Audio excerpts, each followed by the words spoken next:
تو میں نے ایک مثال عرض کی ہے کہ تکلیف اپنے لیے، ترغیب دوسروں کے لیے.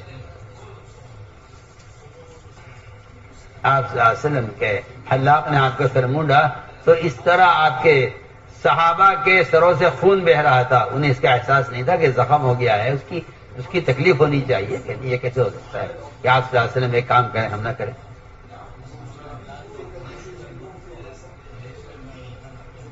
تو میں نے عرض کیا کہ سب سے پہلی بات یہ ہے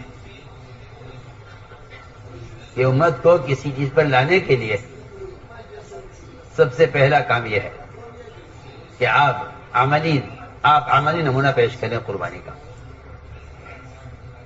آپ عملی نمونہ پیش کریں قربانی کا، یہ پہلا کام ہے. اس لیے میرے دوستو عزیزو،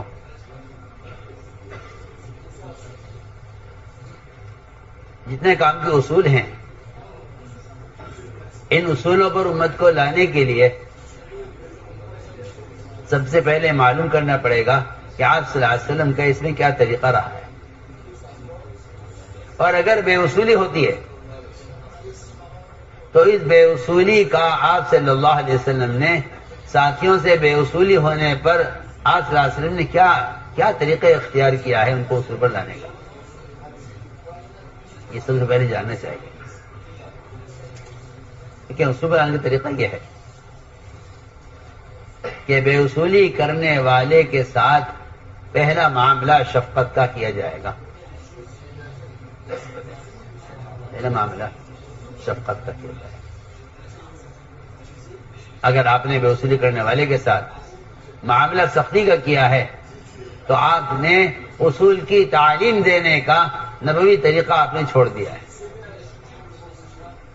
نبی کا طریقہ تعلیم یہ ہے کہ آپ بے اصولی کرنے والے کے ساتھ معاملہ پہلے شفقت کا کریں. کیوں؟ اس لیے کہ اصول کی تعلیم دینی ہے. اصول کی تعلیم ہے، اصول کی تنفیذ نہیں ہے. اصول کی تعلیم، جس طرح قرآن کے احکامات کی تعلیم دینی ہے. تعلیم کا مطلب یہ ہے کہ آپ ان کو یہ اصول سکھلائیے، عمل سے بھی سکھلائیے، علم سے بھی سکھلائیے. اس لیے فرمایا کہ اصول کی تذکیر ہے، اصول کی تذکیر کہ انہیں اصول یاد دلائیے، انہیں اصول یاد دلائیے، انہیں اصول یاد دلائیے. تعلیمی تذکیر ہے. اس لیے ہمارے یہاں بے اصولی کا مذاکرہ نہیں ہے بلکہ صرف اصول کا مذاکرہ ہے. اصول کا مذاکرہ ہے، بے اصولی پر مواخذہ نہیں ہے کہ انہیں پکڑو ان سے بے اصولی ہوئی ہے کہ نہیں. بے اصولی کا مذاکرہ نہیں ہے بلکہ اصول کا مذاکرہ ہے. اور بے اصولی پر مواخذہ نہیں ہے کہ جو بے اصولی کرے گا ہم اس کو پکڑیں گے نہیں. آپ صلی اللہ علیہ وسلم صلی اللہ نے فرما دیا ہے کہ ہم نے آپ کو ان پر دروغہ بنا کر نہیں بھیجا کہ آپ ڈنڈا لے کر ان سے اصول قائم کروائیں نہیں. لست علیہم بمسیطر، کہ ہم نے آپ کو دروغہ بنا کر نہیں بھیجا ہے. بے اصولی ہوگی تو بے اصولی میں کیا کیا جائے کہ بے اصولی کا کہ ہونے پر اس کا مسنون طریقہ یہ ہے کہ پہلے بے اصولی کرنے والے کے ساتھ معاملہ شفقت کا کیا جائے. کیوں؟ تاکہ وہ آپ کی بات کو اپنا خیرخواہ سمجھ کر آپ کی بات کو قبول کرے. آپ خیرخواہ بنے اس کے پہلے، آپ اس کے خیرخواہ بنے پہلے کہ وہ آپ کو اپنا خیرخواہ سمجھے. کیا یہ میرا خیرخواہ ہے؟ آپ ذرا غور کرنا اس بات پر کہ آپ صلی اللہ علیہ وسلم کی بعثت ہوئی تو احکام جتنے نازل ہوئے ہیں، عبادات کے، حج کے، زکوٰۃ کے، روزے کے، نماز کی تکمیل کے، یہ سارے احکام بہت تاخیر سے آئے، بہت تاخیر سے. اکثر احکام مدینے میں دیے گئے ہجرت کے بعد.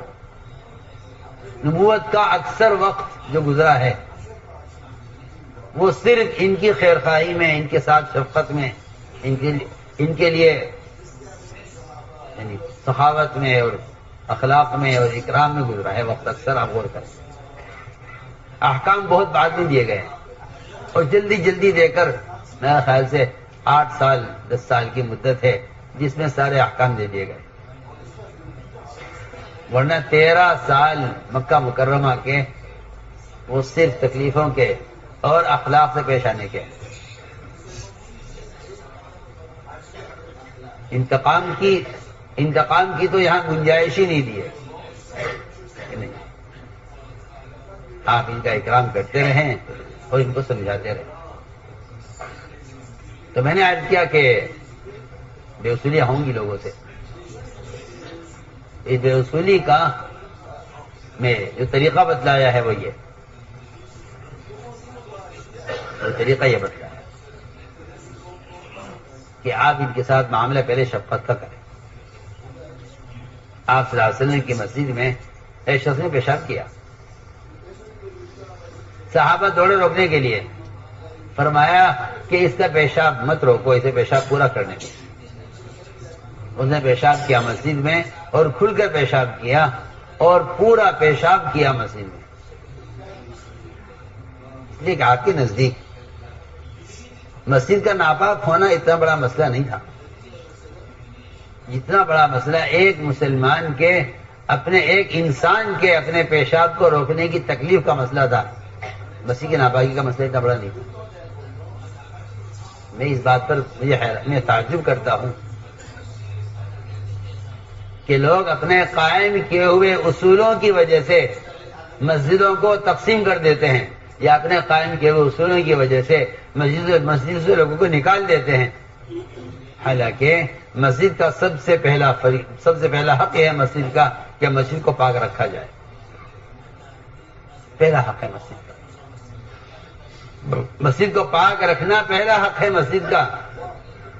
لیکن آپ کی مسجد میں ایک شخص نے پیشاب کیا تو آپ نے اجازت سے حکم دے کر اس کو پیشاب پورا کروایا. فرمایا اس پیشاب پورا کر دو. اور روکنے والوں سے کہا کہ اس کے پیشاب کو مت روکو، اس سے اس کو تکلیف ہوگی. اور جب پیشاب وہ کر چکا تو آپ نے اس کی بے اصولی کو ہلکا کیا اور اس کی غلطی کو چھوٹا بنایا صحابہ کی نظر میں. یہ کہیں ثابت نہیں ہے کہ اس نے بڑا غلط کام کیا ہے، کہیں ثابت نہیں ہے، بلکہ اس کی بے اصولی کو چھوٹا کرنے کے لیے فرمایا کہ اگر پیشاب کر دیا مسجد تو کون سی بڑی بات ہے، 1 ڈول پانی کا یہاں بہا دو، مسجد پاک ہو جائے. بس کیونکہ یہ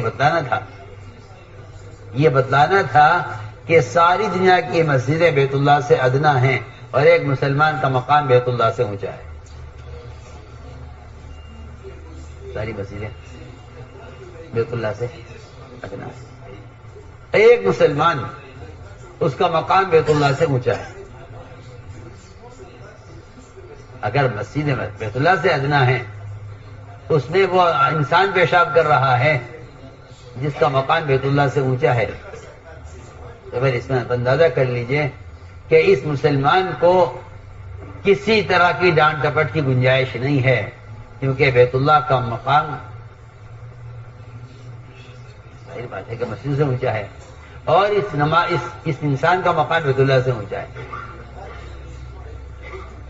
آپ نے فرمایا بلا کر کہ مسجدیں تو ذکر و تلاوت کے لیے، عبادت کے لیے بنائی گئی ہیں، اس کام کے بنائی گئی. یہ آپ صلی اللہ علیہ وسلم نے اس غلطی پر اس کو صرف یہ طریقہ بتلایا.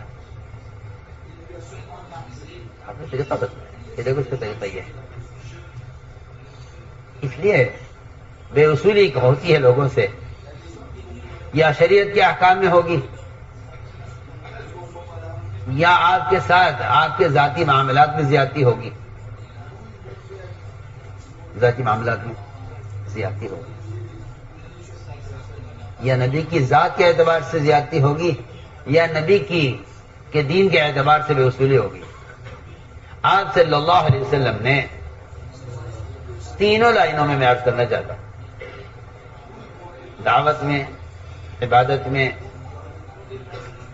اور اپنے ذاتی معاملات میں